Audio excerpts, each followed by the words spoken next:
Hello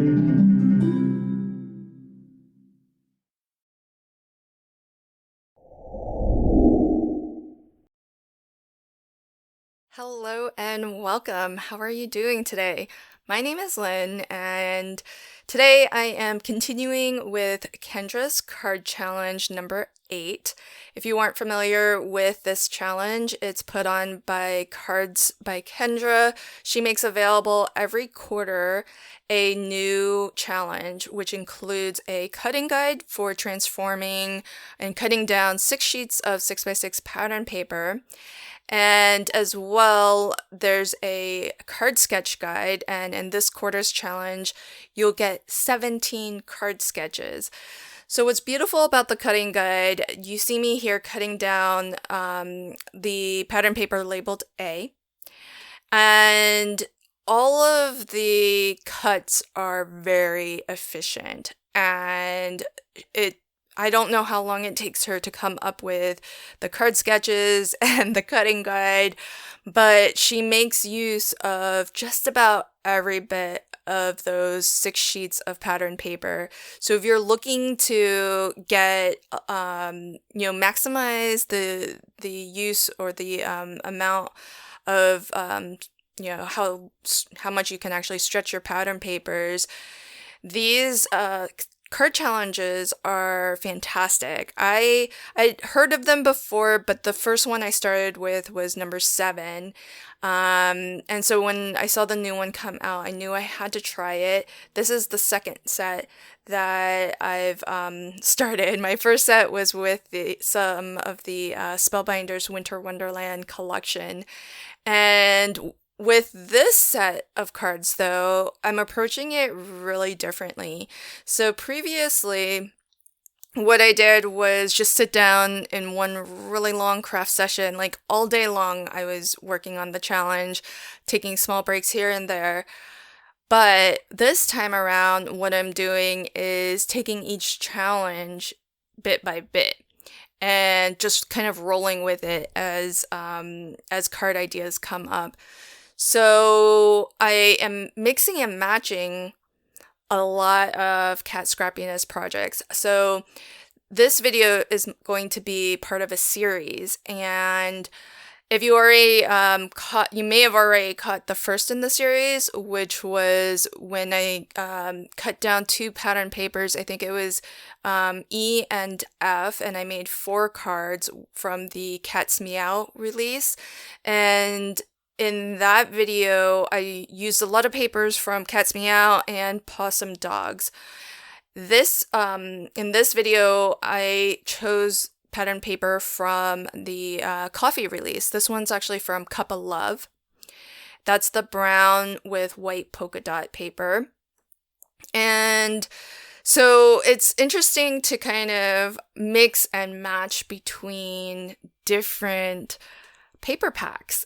In the past, what I've done is just used papers from the same collection and use the matching ephemera with that collection. But here, I'm just kind of going with the flow and choosing different papers and mixing and matching them together.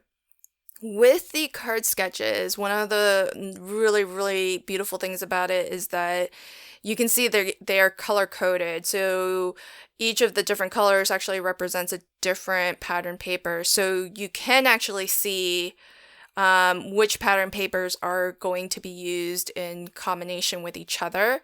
And that way, as you pick your papers, you can kind of make sure that they're going to look good together. And so I am paying attention to that as I pick my papers. Here I'm using the Cup of Love shaker die set, and in that die set there's actually a few different shaped cups, and for each shaped cup you get 2 dies, one that cuts out the frame and one that cuts out just that solid cup.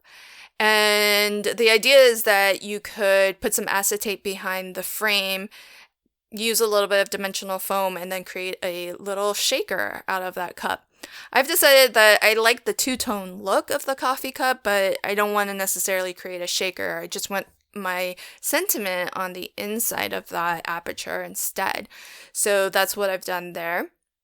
And one thing to note with the card sketches is that some of them feature the pattern papers heavily, and some, not so much. But in all of the sketches, you do need to bring a little bit more to the party than just your 6 pattern papers.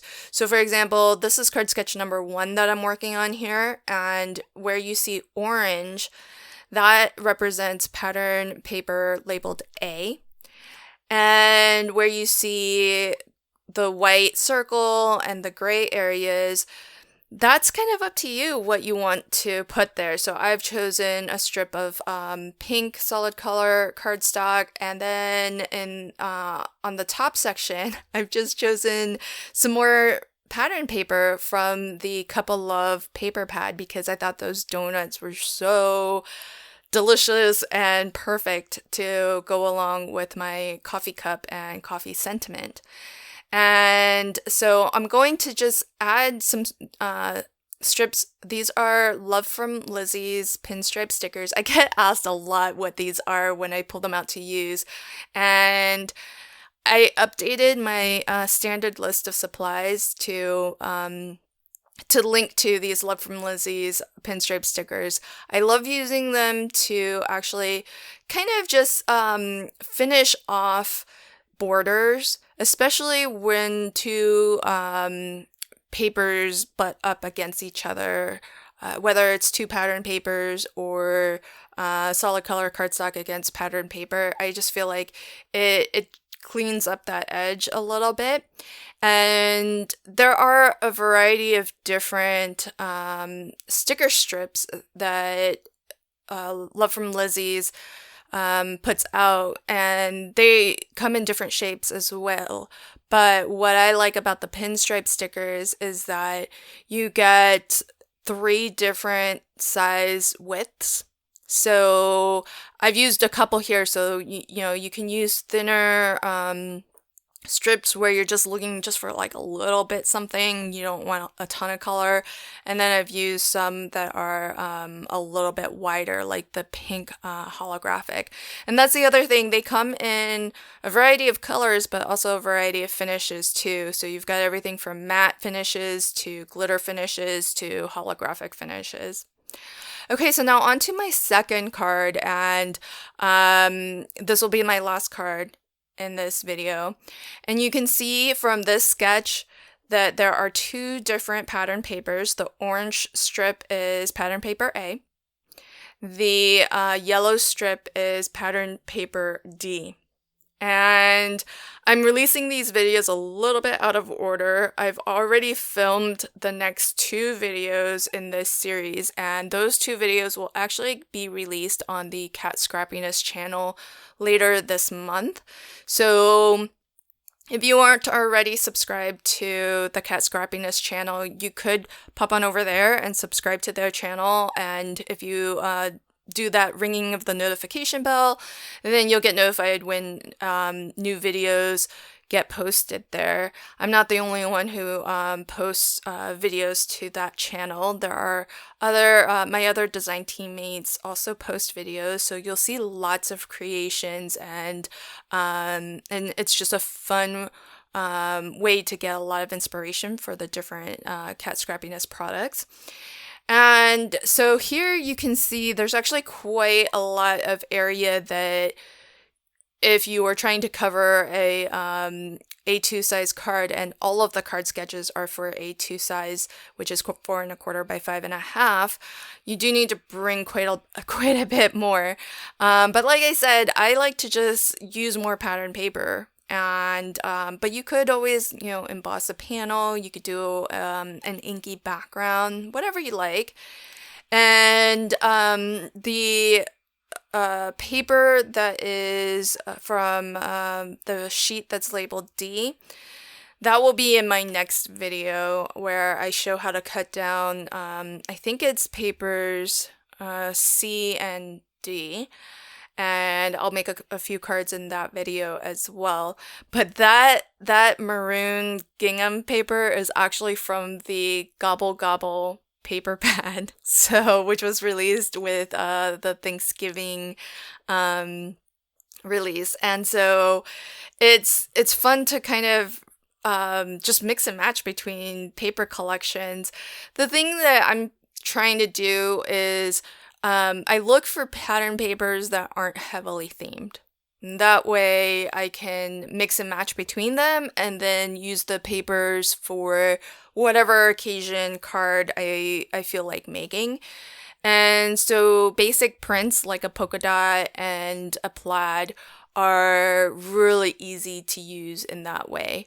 And when I am selecting my papers, I do look at all of the card sketches to see what all the different combinations of pattern papers are, and that way I can be sure that whatever I'm choosing, it will look good with the other papers that it may be combined with. And so that's one thing to keep in mind too, especially since I don't often like to combine papers that are too similar with each other. So for example, I wouldn't necessarily combine two polka dot prints. So that's something to keep in mind. And this is from the Perk Up stamp set, which does also have a coordinating die set. And so I'm going to somewhat follow the sketch a little bit. So I used my cross-stitch nested circle dies to cut out, again, some more papers from Cup of Love. Because they coordinate really well, I wanted to bring in a little bit more pink to bring in some of the reds and the pink that's in the that maroon plaid print, which came from Gobble Gobble. So it's not quite an exact match, but it coordinates. It still kind of makes sense and works. And so that's how I sort of brought that into onto the card a little bit more. And then the sentiments in the Perk Up stamp set are really, really funny. And they're so perfect too for coffee lovers. This one says, "I like big cups and I cannot lie," which is such a throwback if you're familiar with the song. So I'll go ahead and put a little bit of low profile foam and a little bit of my glue gel because this is going over. There's some really thin areas like the handle of that coffee carafe. It's hard to get foam in areas that thin for me, so that's why I like to use my glue gel in areas like that. And here's a final look at the two cards that I made. Again, this is part of my Kendra's Card Challenge number 8 series. If you missed the first one, I'll drop a link to it in the description box below. I have 2 more videos that I've already filmed and are scheduled for release on the Cat Scrappiness channel. So the next 2 will be available there. And then I'll have one final one featuring the last sheet. I think it's sheet labeled B. And that video will be on my channel. Thanks so much for joining me today. Until next time, happy crafting and have a fantastic day. Bye.